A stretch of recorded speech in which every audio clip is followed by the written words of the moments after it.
us in, please, Billy. We've always exposed their hypocrisy. That looks fun. If someone pulled a fire alarm, it was the best day you could possibly have. We would never want someone like that to be our president. My God, I've never heard anything better. The guy who had the toupee knocked off, he won?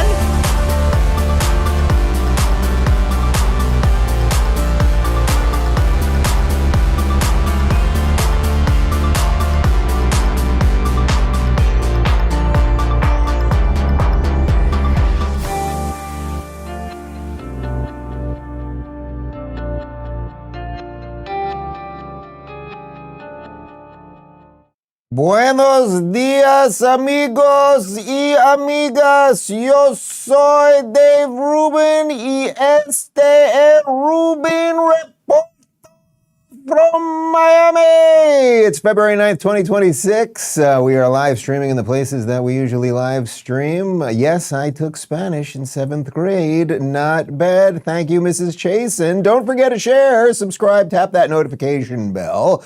And quickly, people, because lots of people were texting me and tweeting me and adding me over the weekend that they were enjoying the big game with a little tequila. You can go to drinkcopal.com and get the best reposado you've ever had. And you might bump into me over at Chop Steakhouse in Coconut Grove. I've been swinging by and they are pouring copious amounts of it.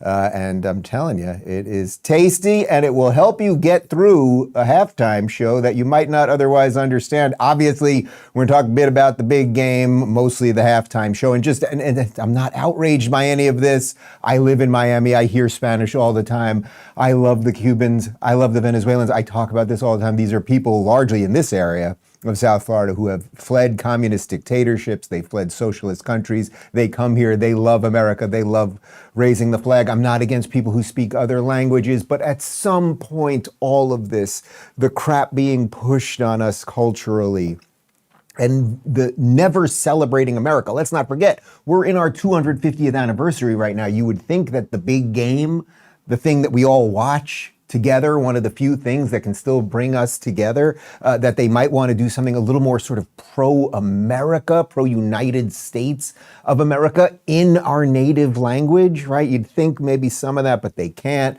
We'll connect that to a little bit of what's going on with the Winter Olympics, which I didn't even realize had started until this weekend. And I started seeing some of these videos of mostly Olympic skiers complaining about being Americans. Then we'll connect that to obviously some of the deportation and Minnesota stuff and the SAVE Act, which if Trump does not get through, if the Republicans do not get a backbone like a ramrod, as some old guy used to say, Trump is in an awful, awful lot of trouble. I won't bludgeon you too much with this, but in case you missed it, here is a little bit of Bad Bunny during the big game.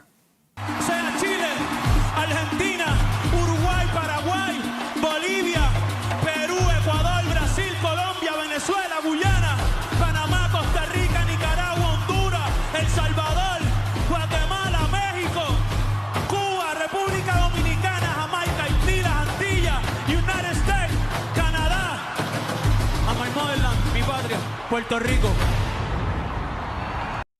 Okay, look, again, they did the entire thing in Spanish. 13% of Americans speak Spanish. That is not an attack on anyone that speaks Spanish or anything else. That's just a fact.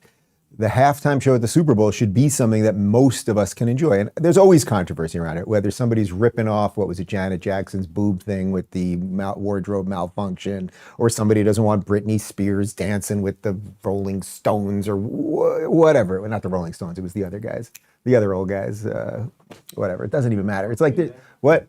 No, not Green. No, that was yesterday, Green Day. They really busted those guys out again. Very weird. What, like, pot-smelling room did they drag them out of? But anyway, there's always controversy around any of it. But at first, okay, so there is something to be said about we are the United States of America, and English is our language. And on a day that we're all watching together, and right, there's kids, my kids, 3 years old. We'd never sit them in front of the TV. We watch the game to the extent that they can sit there and watch. We also got them lightsabers yesterday, so there was a massive Jedi fight. But the point is, like, you have families all watching this. Most of these families speak English. Like, just why not do it in English? Unless you're really just trying to, like, poke us in the eye. Just find another thing that can kind of divide us. Now, then he rifles up all these countries, Peru, El Salvador, Bolivia, but okay, nobody cares. Maybe he could have changed the lyrics a little bit and just listed states, United States. That might have been interesting. But a few people did note, because if you don't speak Spanish, you don't know what he's singing about, really, that he did alter the lyrics of one of the songs. So one of the songs that he sang, Bad Bunny sang, is that what you'd call it? Rapped, whatever it was. One of the songs was Safara by Bad Bunny. And he did alter some of the lyrics. So I'm going to read you the lyrics in English, because the thing is that if a kid watching this, let's say you got a 12-year-old kid watching that thing, and they're like, oh, I heard that song, I don't even know what it means, but now I'm going to listen to the real one. Well, here's what they would have heard. Now, I do have to warn you. I'm not even going to challenge Connor on this one, because if I have to have him bleep everything, your finger's going to actually break. You're going to hear some choice language right now. So if this is not for you, you got to mute yourself for the next 45 seconds. If you're with your, if you're watching this, I know a lot of teachers have the Rubin Report playing for third graders. You might want to just mute this. Here we go. Watch this. I'll do it like a real newsman here. Real G guiding the new generations with the OG one, galactic style lust. Yeah, so that your panties get wet, get horny and versatile, more slutty than Betty Boop. The one who got you horny, mommy, was you. I stay killing with the you. Pussy with dick, dick with ass, push it in. Pussy with dick, dick with ass, push it in. Pussy with dick, dick with ass, push it in. Your tits rubbing my nipples, push it in. Put it in. This year, I don't want sluts, push it in. They see you with a lot of jewels and they want to stay, push it in.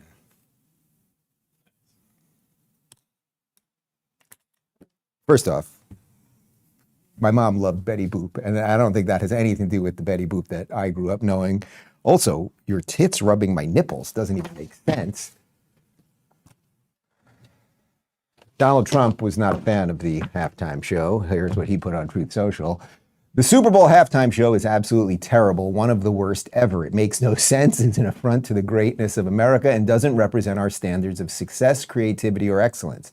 Nobody understands a word this guy is saying, and the dancing is disgusting, especially for young children that are watching from throughout the USA all over this world. This show is just a slap in the face to our country, which is setting new standards and records every single day, including the best stock market and 401ks in history. There is nothing inspirational about this mess of a halftime show and watch. It will be great reviews from the fake news media because they haven't got a clue of what is going on in the real world. And by the way, the NFL should immediately replace its ridiculous new kickoff rule, Make America Great Again, President Donald J. Trump. Look, he's basically right. I'm not sitting here with my panties or my pantalones in a bunch. I'm really not.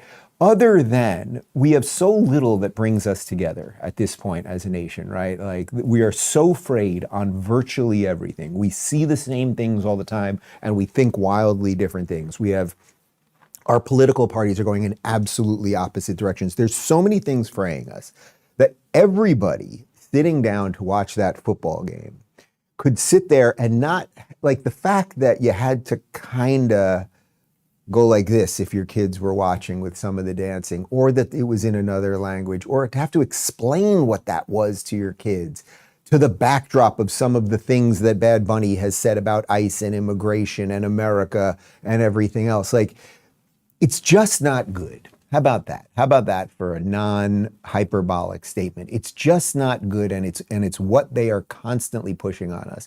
I saw this over the weekend. I thought this was really wonderful. If you want to see a different version of what Hollywood and music and musicians used to be, watch these two videos. They're from probably, the Presley one is probably at least 40 years ago. But you're going to see Elvis Presley and Dolly Parton being asked about their political views, and, well, it's just perfect. Watch.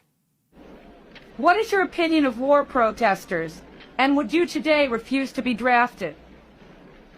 Honey, I just seem to keep my own personal views about that to myself. I'm just an entertainer, and I'd rather not say. You think politics? I'm not getting into any of that because I have a lot of fans out there and I don't want to offend anybody. And besides, I just don't get into that. And so if you are deciding you may want to ask me something more serious, don't. I have my opinion about everybody and everything. But I learned a long time ago, keep your damn mouth shut if you want to stay in show business. I'm not in politics. I'm an entertainer. And yet, you're also a role model. Yes, I am. That's why I don't talk about people. Which is better? Like, you tell me. I'm not telling these people to never say anything about anything. I speak for a living. Everyone has a right to speak. I'm not saying the government should stop them from speaking. But why is it that when a giant corporation, the NFL, and all of the corporate structures around them, that they went out of their way, probably a year ago when they were figuring out what you're going to do, because there's an awful lot of planning that takes place to do for the halftime show. They went out of their way to spit in your face as an American, right? Like they did. That's not me being uppity or racist or anti-Spanish or anything else. It's not. It's like there's opportunities, few and far between, and less than ever before, opportunities to bring us all together. Why did they not try that?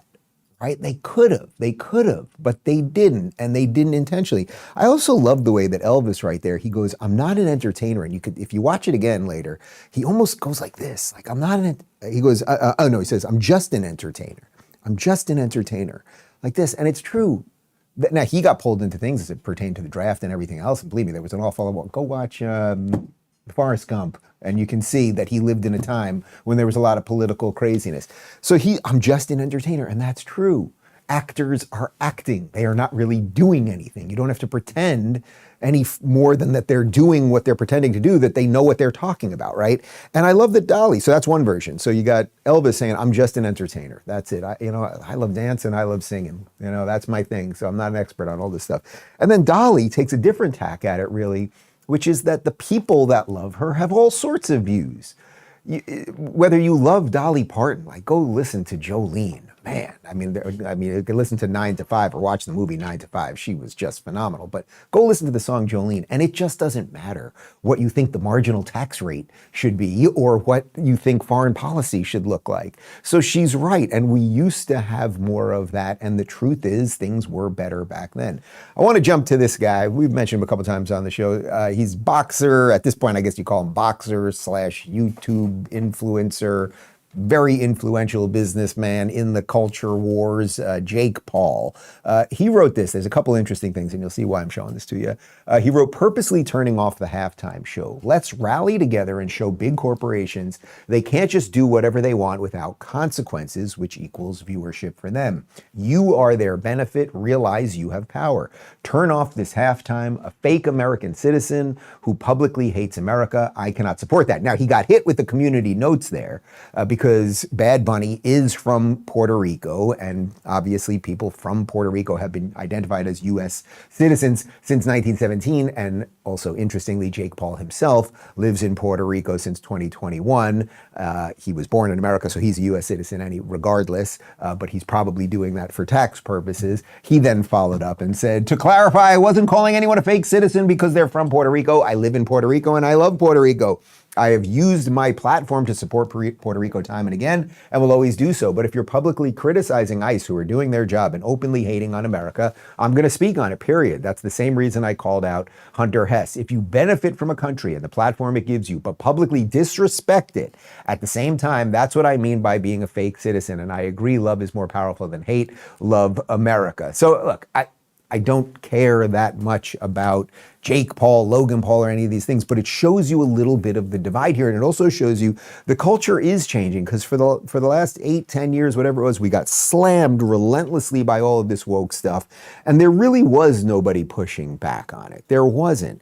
And we do have to understand that the NFL, the NBA, Hollywood, Warner Brothers, blah, blah, they still control the cultural apparatus, and everything is downstream from that.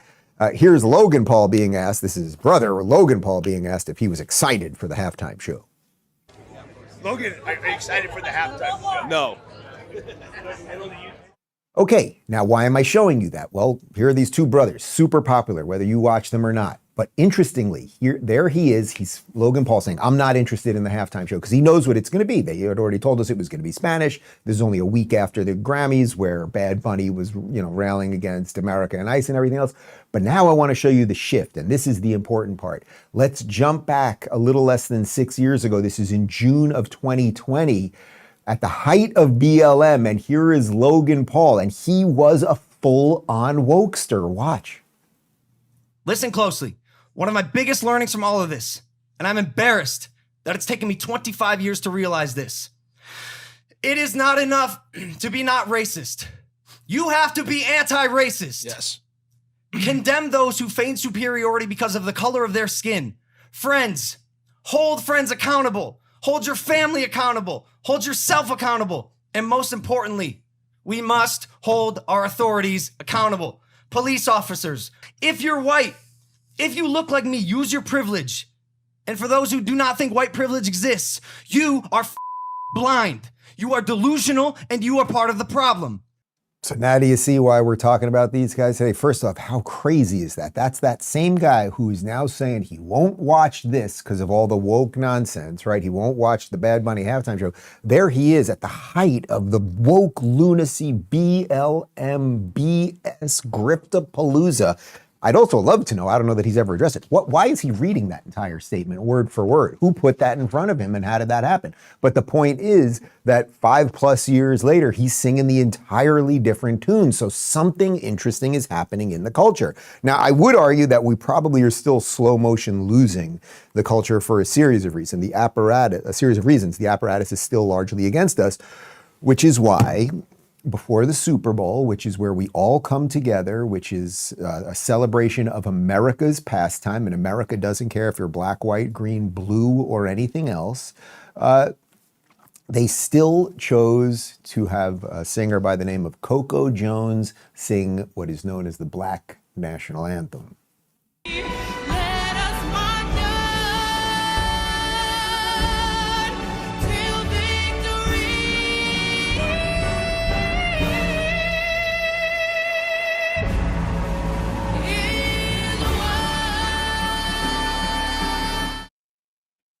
It's just absurd. I don't care about her. I don't care. The song may be just fine, whatever, it doesn't matter. It is no less absurd than if they had the white national anthem or the Asian national anthem or the Indian national anthem or anything else. It would just be absurd. At the Super Bowl, we have one national anthem, which is the national anthem of the United States of America, which is a celebration of our country. And to the chagrin of many of these people, we have borders and we have laws and all of those things. And we've given equality to more people than their ancestors could have ever freaking imagined. Now, so they did one thing that was nice. I thought this was nice, though, because they did sing the Black National Anthem. However, this year they did not force white people to wash black people's feet, which was nice. Of course, you remember this from back in 2020. White protesters washed the feet of black protesters and begged for forgiveness in Cary, North Carolina. That was the height of BLM. And you can see, guys, it's like, what has happened? What has happened? Are things getting better or worse? Well, I'm giving you a little bit of both, right? I'm showing you clearly things are not headed in the right direction in that the corporations are still going out of their way to push this nonsense on us, right? This Bad Bunny bullshit and singing in Spanish. Again, it's not against Spanish. It's that it's not the language of America. And these things, we need some things to bring us together. The Black National Anthem, that doesn't help. But then I am showing you that there is a pushback against it, and that really is the tension that we are at right now. And the tension now is leaking worldwide because the Olympics started over the last couple of days. I literally had no idea there. The Winter Olympics are happening in Italy right now. And of course, we've got some just kind of pathetic Americans who just don't seem to be very proud to be doing the coolest stuff possible with our flag on their shoulders. Excuse me, we'll get to that in just a sec. But first, cheers, health. Guys, as people get older, even a responsible night out can hit differently the next day, especially with early meetings, workouts, travel, or just wanting solid sleep. Wearables like Apple Watch or Aura make it obvious. Even a couple of drinks can crush sleep quality and next day readiness. That's why Cheers Restore has become a go-to. Cheers Restore is a dual-action after-alcohol made to support the body beyond just dehydration. It supports both the brain and liver after drinking. Cheers was originally created by a Princeton student researching a compound called DHM, and today it's sold in over 30,000 stores, has appeared on Shark Tank, has thousands of top reviews. Their promise is simple: feel about 50% better the next day or get your money back. Just take 3 capsules after the last drink or before bed. This is for normal, responsible adults who want a better morning after a normal night out. For a limited time, listeners get 20% off with code Rubin at cheershealth.com. That's cheershealth.com, code Rubin. All right, so let's connect this to what's happening in the Olympics. The fact, by the way, that the Olympics weren't really obvious to me, I'm wondering, and we'll check in the comments. I mean, how many of you knew the Olympics were even coming? How many of you, did anyone see any video of the opening ceremonies or anything? Like, it really, again, it just shows you these massive things that used to bring us all together seem to be flitting away. And there may be no way out of that, right? Like the internet has just opened up things. Our attention is pulled in 1,000 different ways. Like the things that were old and important may just not hold relevance anymore in some sense. But nonetheless, the Olympics are taking place right now. It's the Winter Olympics in Italy, and I'm going to show you a couple videos. We're going to start with Team USA skier Chris Lillis, and of course, he has to express his disappointment over ice. I feel heartbroken about what's happened in the United States when, I'm pretty sure you're referencing ICE and some of the protests and things like that. I think that as a country, we need to focus on respecting everybody's rights and making sure that we're treating our citizens as well as anybody with love and respect. And I hope that when people look at athletes compete in the Olympics, they realize that that's the America that we're trying to represent. This is where it's like shut up and dribble. It's like shut up and ski. You have a lapel. You have a little pendant right here with the American flag on it. You represent the United States of America. That's not just an idea. It's a physical place with borders. And what ICE and Donald Trump are trying to do are make sure that the people who are inside the very thing that's over your heart right there are Americans, right? So he sort of got it right. The America is to protect American citizens. And then he was like, what did he say? Something like, or anyone else who loves it or something like that. And it's like, no, you're representing America because you're American. But if America was to be, say, I don't know, flooded with 21 million illegals, and then you extrapolate birth rates and everything else for certain populations over decades, well, then America won't be America. And then your kid won't get to ski, have the privilege of skiing for his country and wear the American flag because it won't be America anymore. It'll just be, or the American flag will be there, but it just will have no resemblance to the America that we've had for 250 years. But it's a series of them. Here's Olympic skier Hunter Hess, who's very conflicted about representing America, has no problem going there and doing all the stuff and getting all the accolades, but he's very conflicted. It brings up mixed emotions to represent the U.S. right now, I think. It's a little hard. There's obviously a lot going on that I'm not the biggest fan of, and I think a lot of people aren't. If it aligns with my moral values, I feel like I'm representing it. Just because I'm wearing the flag doesn't mean I represent everything that's going on in the U.S. So yeah, I just kind of want to do it for my friends and my family and the people that support me getting here. So America only represents you when your moral values line up with it? I mean, the beauty of America is that we all have different moral values, and America represents everybody as long as you're American. Like, you guys are just so confused or boring. Might I recommend you watch that video of Elvis Presley or Dolly Parton, and when they ask you, and most other countries, this is also like an American, it's almost a uniquely American experience when these guys do press. It's almost only Americans who get asked to comment on their country, right? Like, it just isn't. Show me. I mean, we'll look for them. Like, show me videos where Canadians are being asked all of these things, or where Brazilians are being asked all these things, or Chinese. Imagine a Chinese skier getting up there and being like, I'm not that happy with what's going on in China. Or how about an Iranian skier? Does Iran have a big Iranian skiing team? That sounds like something. Going up there and being like, yeah, I'm not that thrilled with the Ayatollah. It's just, and so it's our own freedoms in some sense that work against us. That's not a reason to give up our freedoms, but it is interesting. Let's just show you one more. This is Team USA skier Michaela Schifrin. She's struggling. She's having a struggle session, and she wants you to see it. I think there's a lot of hardship in the world, globally, and there's a lot of heartbreak. There's a lot of violence. It can be tough to reconcile that when you're also competing for medals in an Olympic event. Well, you might just be proud of your country, and you might just say, if you just don't know enough about the issue, you might say, I'm not going to comment on it, or I know that an awful lot of people watch the Olympics, so kind of like Dolly Parton, I'm just not going to make a big deal about this. I'm just going to go ahead and ski or do whatever I do and represent my country to the best of my ability. But you guys You guys, this is what all these athletes do. And maybe that's partly why people are tuning out of these things. You guys are supposed to just play sports, which for all of the rest of us schmucks who aren't talented enough to do that for a living, even though we all would love to, for all the rest of us, you're supposed to offer us the escape. And then you guys make the foolish move of trying to lecture us while we're trying to escape from being lectured in every other space that there is. I don't know, sort of like the Grammys. Remember this one? No one is illegal on stolen land. No one is illegal on stolen land. Obviously, that was the main line from the Grammys, which was about 8 days ago. And of course, it now turns out that Billie Eilish has not given up her house, which is on ancient Indian lands in Malibu somewhere. She still has a door, she still has a fence and everything else.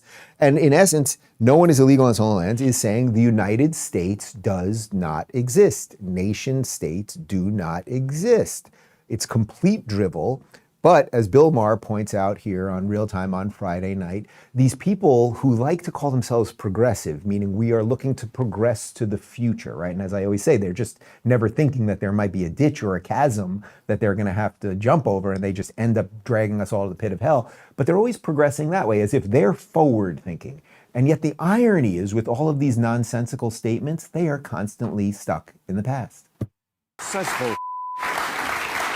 It reminds me of what the Gaza protesters say, from the river to the sea. Yeah. Well, that means either all of Israelis die, which a lot of them would like, that would be their choice, or they move, all of Israel's going to move. That's not going to happen, no. And Los Angeles is not going to move, and we're not going to give back New Mexico. No. We have to deal with the future, not just the past. Okay. I think that's a really good point, and I'm going to try to incorporate it a little bit more. All of these people, think about it. What is a progressive? Why is it that the word progressive would sound more interesting to a young person than the word conservative? Conservative is not cool. What do you mean conserve? I'm going to conserve. It sounds, and there's something before me, and the people before me weren't all backwards and everything else. Like, no, I want to progress. I want to evolve even more. That's why progressive is somehow sexy in the minds of young people, right? It sounds like something new and cool. But that doesn't. But everything that was back then wasn't old and stupid. And our ancestors, in most cases, were probably way better than us and had to work a hell of a lot harder than we have to do in our like mundanity of modernity that we are stuck in right now, right? So Bill is right. The same people, they're chanting slogans, and they applaud themselves to chant slogans that would only take us back hundreds of years when things were much worse in a sense, right? So what do we do about that? Well, we have to fight. Well, we have to fight for the truth. It's also why they want to erase history, so many of these people. And we have to relentlessly sell the idea that America and Western values is good. I think there's a way to do it. We'll do that in the next segment. But first, TWC Recharge. Did you guys know that much of the methylene blue sold online is the same grade used for fish tanks? Be careful with low-quality products that are made overseas and not tested for heavy metals. You can trust the wellness company's Recharge, a doctor-formulated supplement that combines powdered methylene blue with NAD plus and PQQ. This methylene blue is USP grade, meaning it meets top-tier purity standards for safety and effectiveness. This is not the questionable product you find on Amazon. Recharge is made with research-backed ingredients to support brain function, cellular repair, and clean, lasting energy. It helps you stay energized, focused, and resilient throughout the day. Choose a formula made for your body, not for fish tanks. Experience enhanced mental clarity, sustained energy, sharper focus, and support for long-term cognitive health. And no, it won't turn your tongue blue. Visit twc.health/Rubin and use code Rubin to save 15% off and experience next-level energy and focus with Recharge. Okay, so let's show you a commercial from last night. Also, in general, I didn't think the commercials were that great. The prostate commercial was kind of funny. That was after halftime, so a lot of people were barely paying attention at that point. I didn't think anything was that great or that funny. Like, I wish they were. Believe me, I'm not watching these things, even the halftime show. I'm really not watching these things to then do the show the next day and I'm yelling at old man yelling at a cloud. I'm really not. Like, I want to go in and watch these things and be pleasantly surprised. Like, right before bad Bad Bunny went up there. That's what I said to the people I was with. I was like, I would love to not have to do a show about this stuff. Like, let him surprise me. Imagine if he came out singing in English. Imagine if they were running around with American flags. Imagine if there had been some celebration about 250 years of this country or something. But okay, fine. Not how it is. However, here was one pro-ICE Super Bowl commercial. They're friends and neighbors, sons, fathers. They're little league coaches and veterans. They're people who love this country. These are Immigration and Customs Enforcement officers. They are removing violent criminals from our streets and neighborhoods. It's dangerous and difficult work. But ICE has one mission: to make America a safer place to live, and that's what they're doing. This is law enforcement. This is ICE. You know, I always say when we're talking about ICE stuff that do you think any of these guys wake up in the morning like, oh, I want to go kill people. Oh, I want to go fight with American citizens and have horrible racial things said to me. Like we showed you a couple of days ago where they started going off on a black ICE officer and calling him a house N-word. Or I want ICE to be thrown at me. Or I want to have to, I want a car to be drove into my colleague. Or like none of these things.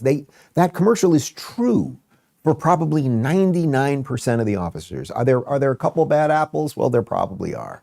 But for probably 99% of these guys, 99 out of 100 of these guys, they are normal, everyday American citizens, probably some of whom were in other departments of law enforcement in different cities and states, and they come to do this job so that their communities are safer, because we know that a lot of these illegals have been raping women and killing people and bringing drugs into our streets.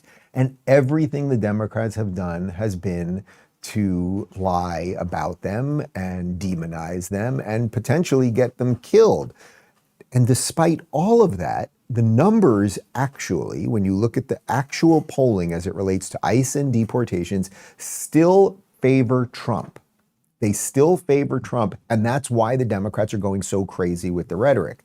So here's this girl, Lydia Moynihan. We played a clip of her on Abby Phillip's show the other day, really smacking Abby around with some basic truth, and here she does it again. Trump's number one issue still is immigration, and 61% still support deporting illegals, 58% oppose defunding ICE. So look, the reality is when you have 10, 20 million people who come in here and your edict is to implement the largest mass deportation in history, there's going to be some messy moments. That's just true, right? You're going to break some eggs when you make an omelet. There was no way to do this perfectly. I think you could probably make an argument that if it had not been for the Democrats' psychotic messaging, if it had not been for the NGOs that are pumping all of the money into these activists, and it hadn't been for the, Abby Phillips types and the Jimmy Kimmel types and everything else, this would be going smoothly. Because, by the way, ICE operations are taking place in probably all states right now. Why is it that we don't see this out of Florida, for example? It's because we're working with them. That way it doesn't cause the chaos. We're also a state of law and order, so the protesters are less likely to block a street, et cetera, et cetera. But this is being done all over the place. The focus right now is on Minnesota. Obviously, well, it's also because of the giant money laundering scandal involving Tim Walz and Ilhan Omar and everything else, but it's because they have so ramped up the rhetoric right there. But she points out 61% of Americans are still for deporting illegals. That's a pretty significant number right there. That's a higher number than the percentage of people who voted for Donald Trump in the first place. Here is Timu Obama, Hakeem Jeffries, again, just lying, but they get people on optics. Know that ICE is completely and totally out of control. They've gone way too far, and the American people want them reined in, because immigration enforcement should be fair, it should be just, and it should be humane. So dramatic changes are necessary to the manner in which the Department of Homeland Security officers are conducting themselves before any funding bill should move forward. All right, Dana, as you know, not a big fan of you. You've lied about me on your show, and yet you've never had me on or offered to have me on. But might I recommend, just as an interviewer, instead of just sitting there with the sort of soulless look in your face, when he says that ICE is completely and totally out of control, could you ask for some examples? When he says that they should be more humane and just, could you say, well, how would you like them to behave when mobs of people have taken over the streets? when they have whistles being blown right in their ears, when people are calling them all sorts of things, when they're blocking their way, when they're literally showing up at the hotels that the ICE agents are sleeping in so that they can't even get out, when, I don't know, maybe an ICE agent's having his finger bitten off, when they're breaking into ICE cars and quite literally stealing guns. These are all things that we have shown you video of. You might want to say that, but all he does is just give you bumper sticker stuff. ICE is completely and totally out of control. How would you do it better? You wouldn't do it better because you want these people here because you want to flood the country with a bunch of people who are illegal so you can change the census and ultimately have all these people vote, which is why you don't want people to have IDs at the polling places. Yeah, that's true. My friend Michael Knowles over at the Daily Wire, like Michael a lot.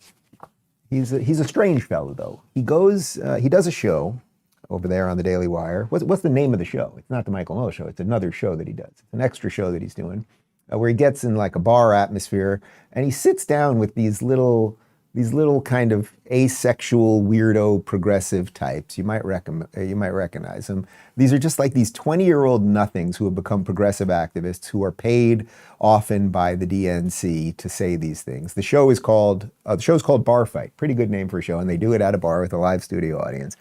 And Knowles sat down with two of these kids, and they're just like clone soldiers of each other. They're just the exact same thing.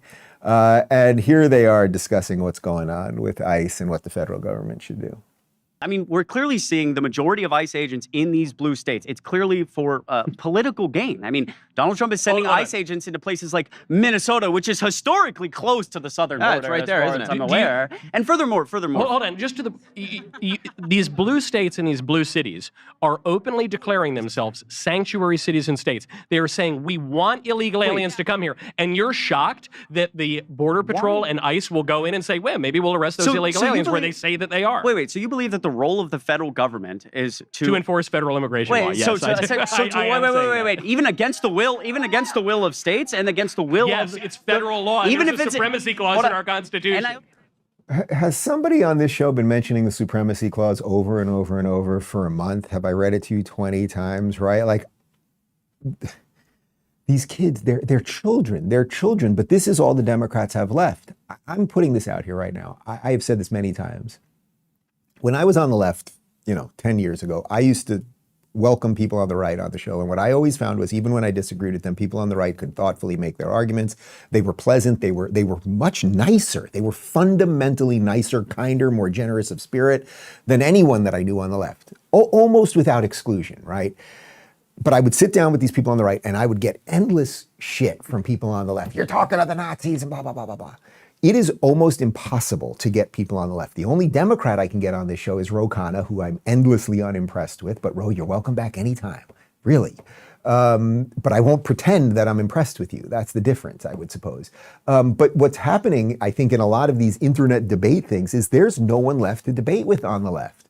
There really isn't. So instead you have to get these children. These are children who have accomplished nothing in life other than be activists for the Democrat Party. And by the way, you're both white. I assume you're both gay, but like you're on your way out soon enough with these people anyway. Anyway, it continued. You just said, Harry, that Renee Good was murdered by an ICE officer.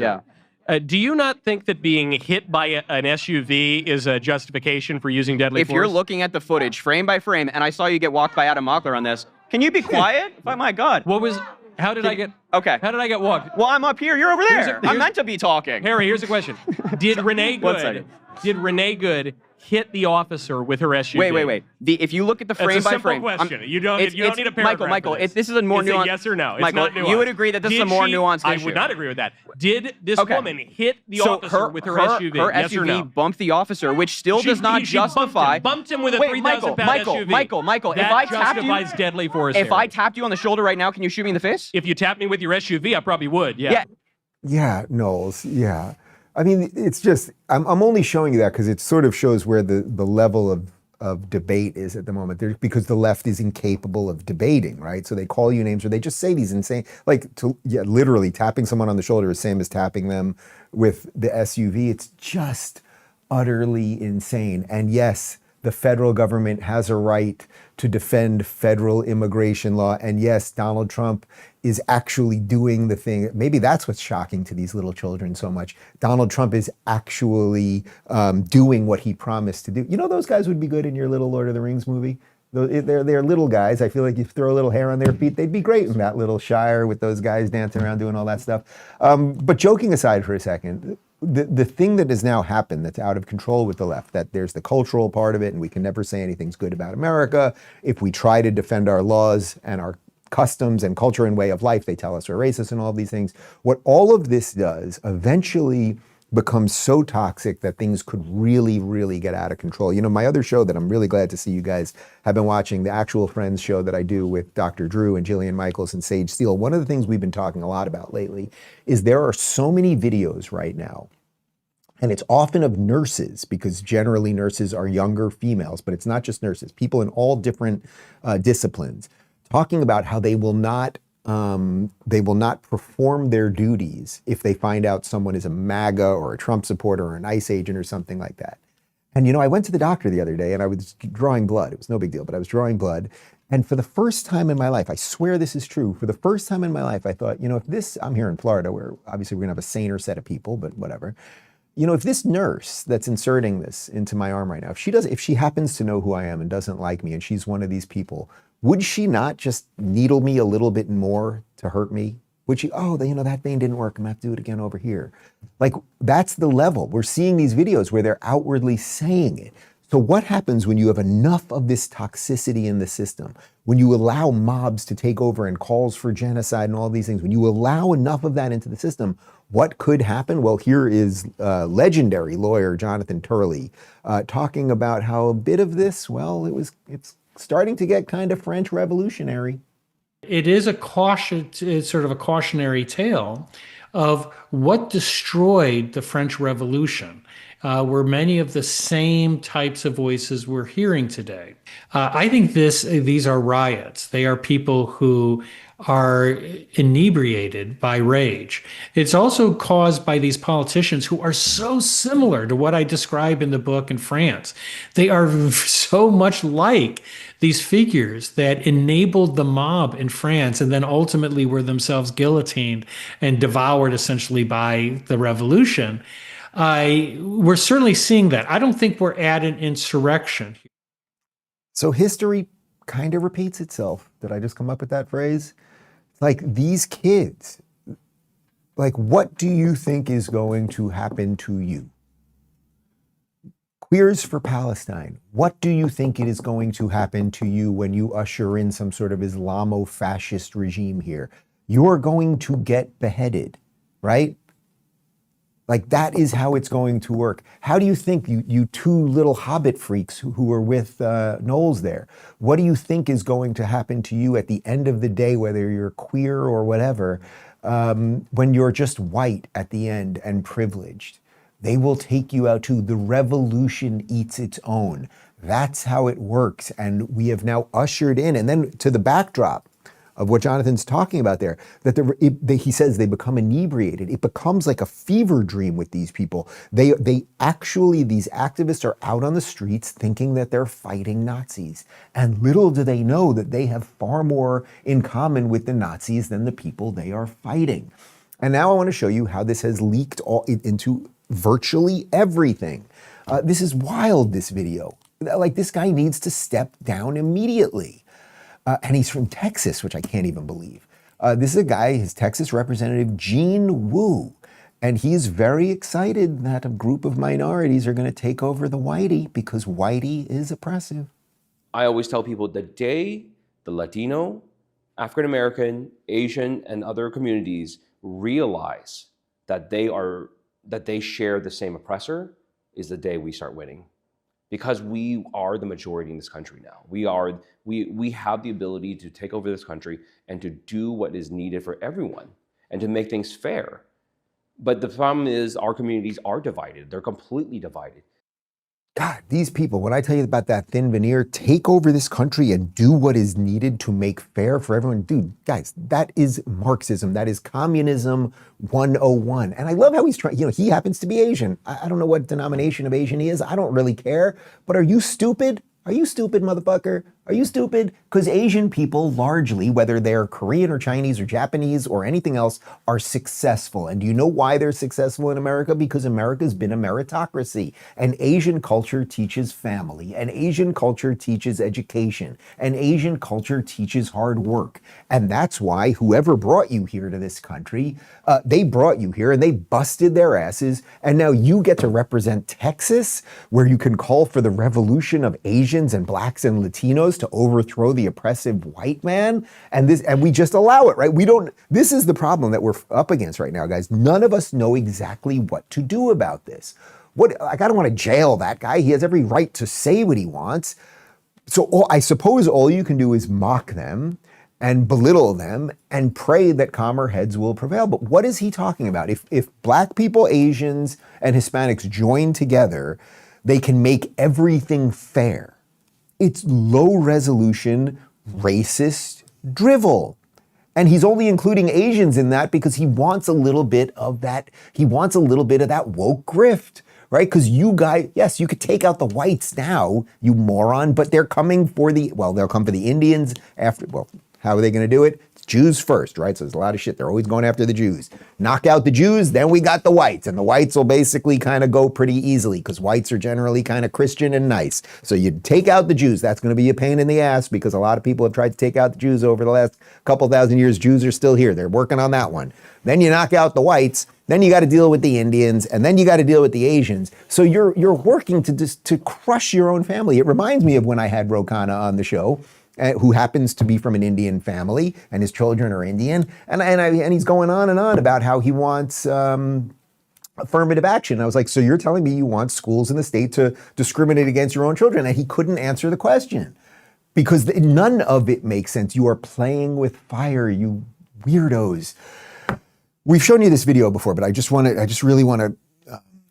really want to grind down on this point for a moment. This is this guy, Wahajabat Ali. I've debated him on Piers Morgan, really unimpressive person. But here he is just basically explaining that they are here to replace you, and they'll tell you that right to your face, and you're going to do nothing about it.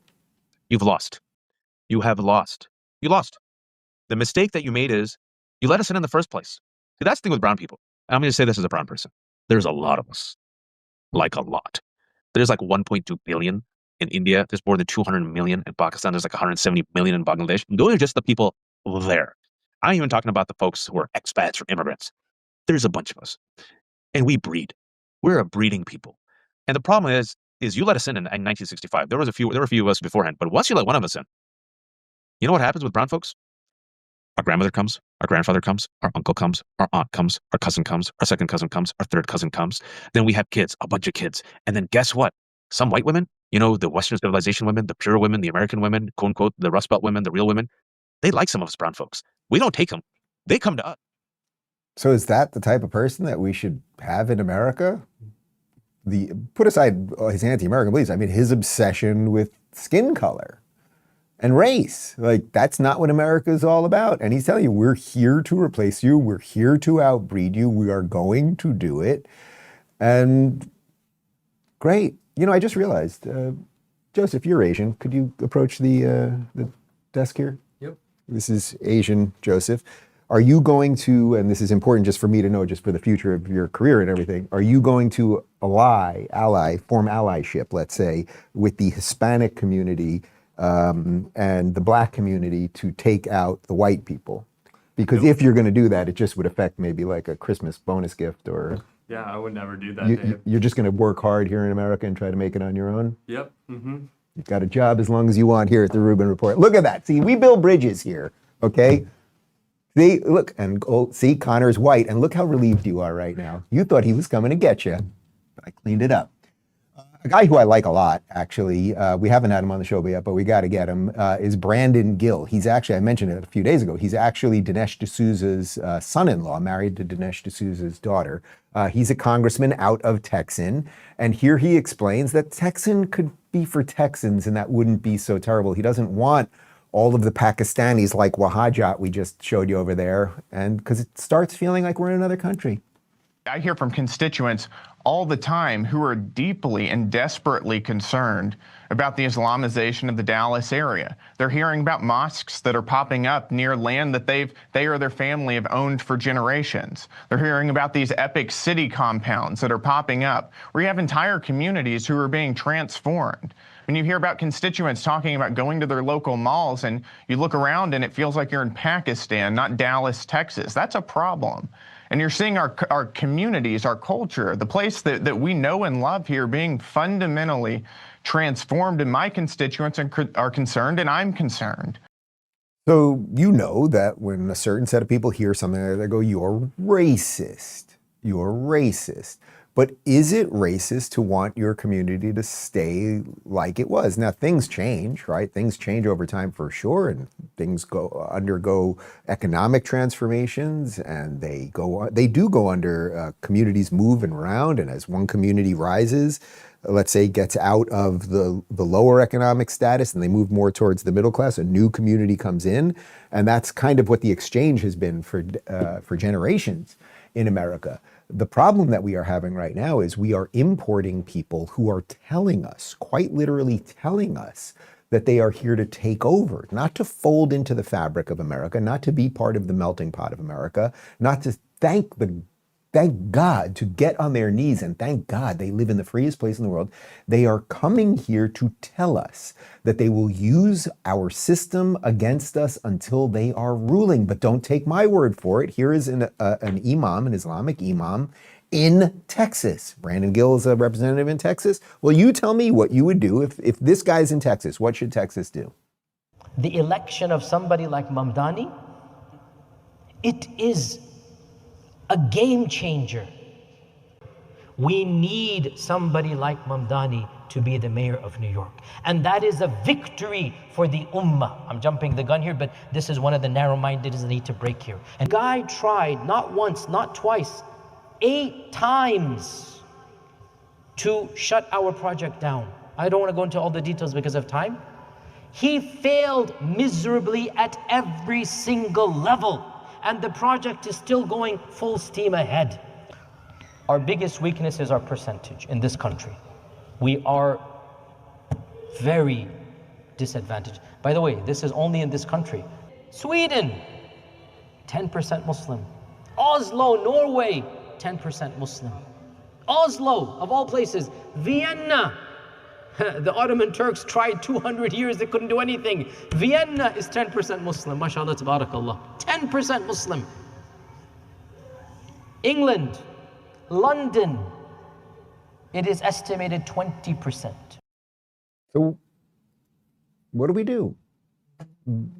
They're telling us this guy is supposedly an American running a mosque. I don't know what sort of religious values people are learning from this guy, but he's telling you, oh, we will take over like we've taken over in these other places. He's very proud that Sweden is less Swedish. He's very proud that London is now 20% Muslim. And as I keep saying, Buckingham Palace will be run by jihadists in 20 years. Do you want that in America? And what are we supposed to do, right? Like, we have the First Amendment, and you have right to conscience, and you have right to assembly. We have these things, and our freedoms are now being used against us, and it's being ushered in via illegal immigration, via the education system that's teaching us that we're fundamentally bad, and these people who are just saying, we're just going to outbreed them, and we are going to win. And they're kind of right. Now, he's very proud about Zohran Mamdani, who has only been mayor for a little over a month at this point, and it is getting worse by the moment. I'm going to blow your mind in just a second. We're going to first show you Mamdani, this is just over the last couple days, talking about how he will continue to fight ICE, and watch him quoting the Quran and suddenly speaking in Arabic, which I don't remember him doing that much of when he was running, but okay. We will make it clear once again that ICE will not be able to enter New York City property without a judicial warrant.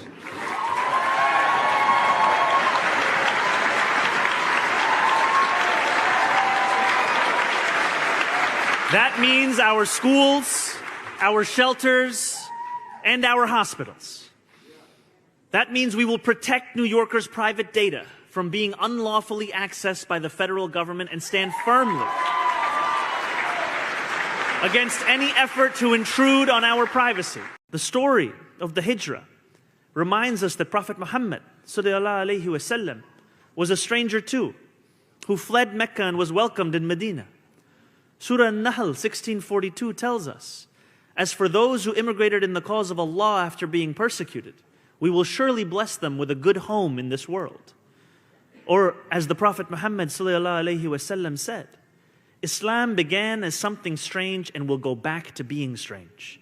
So glad tidings to the strangers." I seriously could barf listening to this as someone that spent most of my formative years in New York City and was there for 9/11 and everything else. He is there to Islamize the city and destroy the city. They ushering it in with communism, sold with a smile, and you can see what he's actually ushering in. Now you might say, Dave, this is just over the top, and so what? So what? He's mentioning the Quran and he swore in on the Quran and everything else. The Quran, which by the way means to submit. So is he submitting to the Constitution of the United States or is he submitting to the will of Allah? You tell me. But all right, he told an interesting story about Mecca and Medina right there. Benjamin Weingarten, who works at the Federalist, he wrote this to clean it up a little bit. And you tell me what's going on here. Mamdani invokes the Hijrah to justify his open borders policy. The Hijrah literally refers to the journey of Muhammad and his followers from Mecca to Medina. That's what Mamdani was saying. At Mecca, they were unsuccessful in their efforts to peacefully Islamize via dawah. When they got to Medina, they transitioned to violent jihad to forcibly convert non-believers, and just years later, Muhammad's army would conquer Mecca. Screenshot herein shows how one Islamic scholar describes it. Meanwhile, Hijrah is understood today as a form of jihad by immigration that leads to Islamization of non-Islamic lands, including through refugee resettlement. I believe this might be the most perfect example of telling us the quiet part out loud. They are here to destroy America. They are going to destroy New York City. I see no way that they stop him at this point. And guess what, Texas, you got a huge problem. And by the way, we have problems with these mosques in Florida too. What are we going to do? Well, the problem is the left has so taken over the culture that they are brainwashing a generation of kids. It sort of gets us back to what I was saying. I didn't really want my kids to be watching. They're 3, they don't know what the hell's going on, but like to be watching the halftime show, it's like, what is all of this? Well, here's video, you can roll it because I don't think there's audio. These are kids in Waukegan, Illinois, and they did a school walkout holding the Mexican flag. Do any of these kids know why they are doing that? Are they telling us that Mexico is a better place than America? Has America been unfair to them? They all seem to have nice jackets and nice clothes. Where are the teachers? Oh, well, look, there's half an American flag. That's pretty good. How'd that get in there? That guy's going to probably get suspended. But like, what the hell is going on here? And as an interesting note, the city of Waukegan went from 93% white to now 17% white. So when that Wajahajat freak tells you that we are here to replace you and outbreed you and your women love us and everything else, well, I guess you got to give him credit for telling the truth. Telling the truth. And I'm not saying that a city has to be 90% white, or I have no idea what the actual skin color or even cultural makeup is in Miami. Miami happens to be a huge, huge melting pot, right? They call us North-South America, right? Because we're at the lowest end of America, right? And we're at the top of South America. And because we're such a mix, and it's interesting, it's a wonderful place to live because people have folded into America first. We don't have all of this other nonsense. But what are we going to do about it? Well, culturally, I'm trying the best I can, and that's what you have to try, right? But politically, we better damn well pass this SAVE Act. And Trump's got a limited time to force this thing through right now, and they better do the nuclear option. I have a bad feeling they're not going to do it because, well, Democrats suck and blow, Republicans just suck. And here is, I thought this is from a couple years ago. But I think it perfectly illustrates the screwiness of the Democrat position because they can't explain anything. Literally cannot explain anything. So you may remember this one. It's from, I think, about 2 years ago. Kamala Harris, a woman who had a soft coup against the sitting president of the United States and then almost became president herself. She was asked why she's against photo IDs. Is agreeing to voter ID one of those compromises that you'd support? I don't think that we should underestimate what that could mean. Because in some people's mind, that means, well, you're going to have to Xerox or photocopy your ID to send it in to prove you are who you are. Well, there are a whole lot of people, especially people who live in rural communities, who don't. There's no Kinkos, there's no Office Max near them. People have to understand that when we're talking about voter ID laws, be clear about who you have in mind and what would be required of them to prove who they are. Of course, people have to prove who they are, but not in a way that makes it almost impossible for them to prove who they are. All right, guys. So people in rural areas can't get to Kinkos or Office Max. They don't know how to Xerox or photocopy things. We hear this constantly, that if we have photo ID, somehow black people won't be able to figure out how to do this thing. As I mentioned last week, I have consistently over the years seen black people on planes. It's incredible.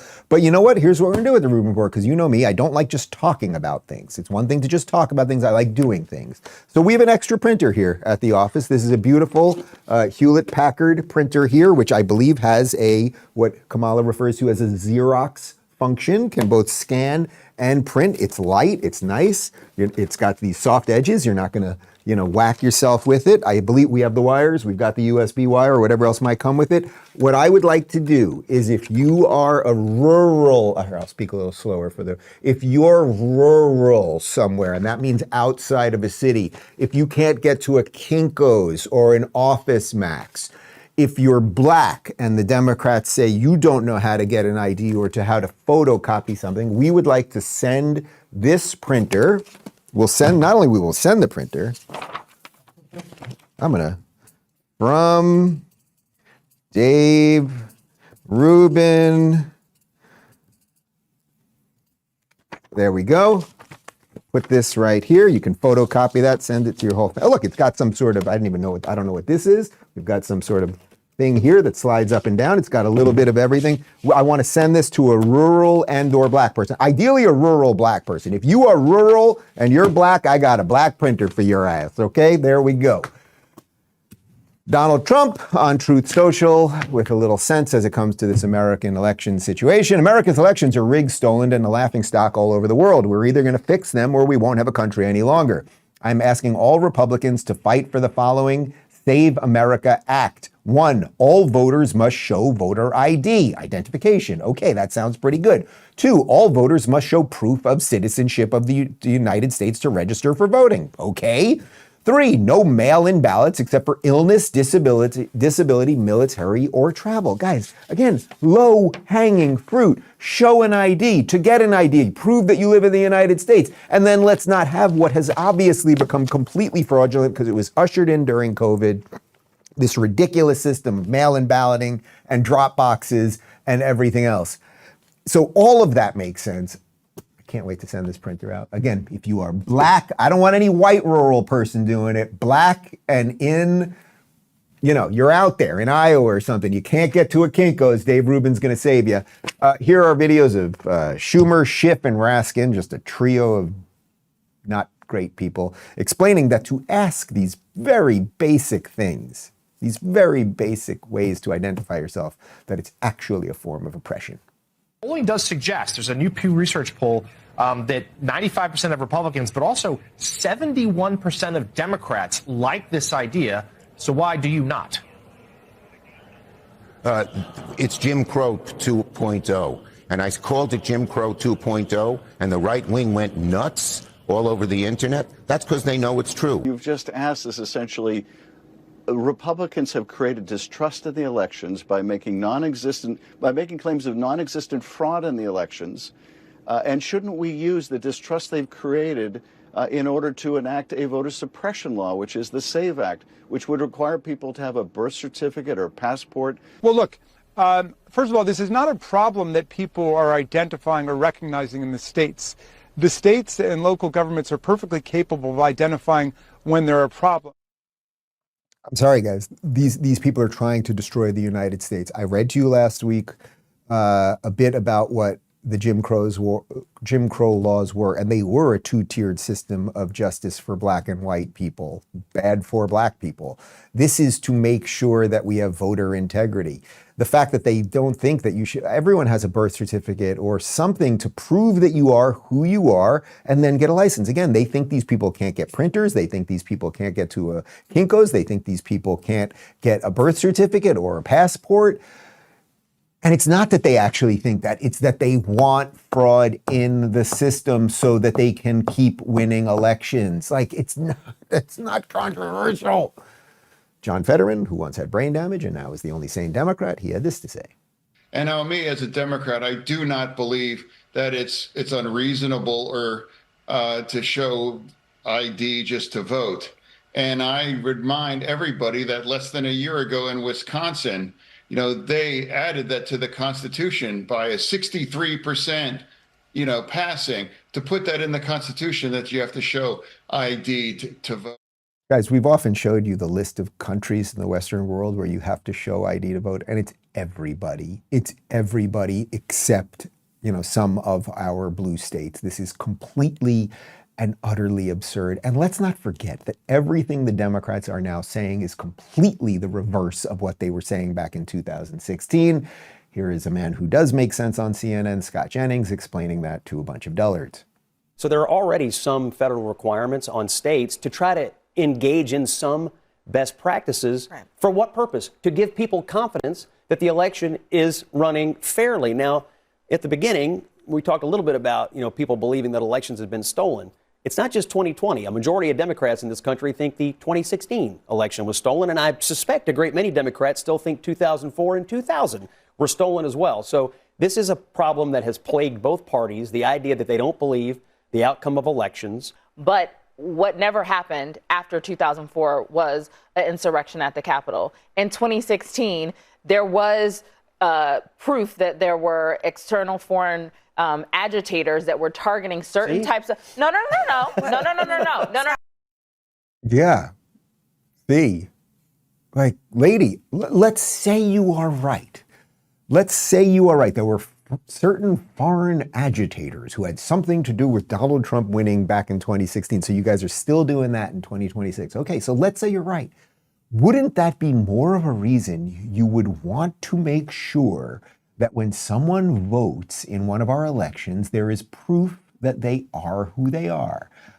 I used to live in California. To vote, all I had to do was know my name and my address. So I quite literally could have walked in and said, hey, I'm Dave Rubin from and if I knew what my neighbor's name and address was, which I often did, if I could have just showed up a few hours later with a different poll guy right there, I could have said I was him. Does that make sense? Does that make sense to anyone? And why are these people all defending it? If your argument is you want the safest elections possible, the only way you could have safe elections is with some system to ensure that the people who are voting are who they say they are. But let's not end a Monday show with that. Let's end a Monday show. Instead of, politics can really just make you just sort of never look up, right? And there are so many great things happening in the world right now. We are on an AI and robotics, the precipice of an AI and robotics revolution that is going to fundamentally alter the world. And while I am always worried about all the dystopian potentials, there is incredible opportunity for unbelievably unimaginable things to happen. And Elon Musk is trying to lead us into something that will be very, very cool as opposed to racist and backwards and moronic.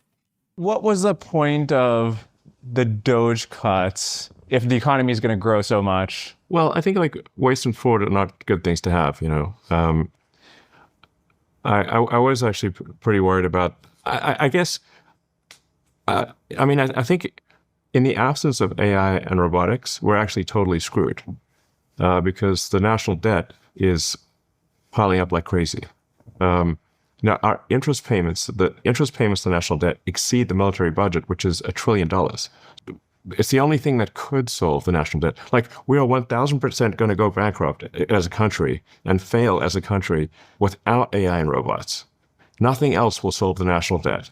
Okay, so we have huge amounts of debts. Doge was a little ding in it. We're taking care of some fraud. It's a little bit of a ding, but what he's saying there is technology, robots, AI, could actually solve a lot of this, right? Like there's something interesting going on here. So let's further that just a bit more. This is founder, chairman, and CEO of Altimeter Capital, Brad Gerstner. Here he is with the All In guys explaining a little bit about some of the restructuring that Elon's companies are going through. You might have heard about this. Basically, SpaceX, getting us to the rockets, is now going to merge with xAI. This is where the robots are being built, and there's basically going to be a giant super corporation working on solving some of the world's problems. I don't know, sounds good to me.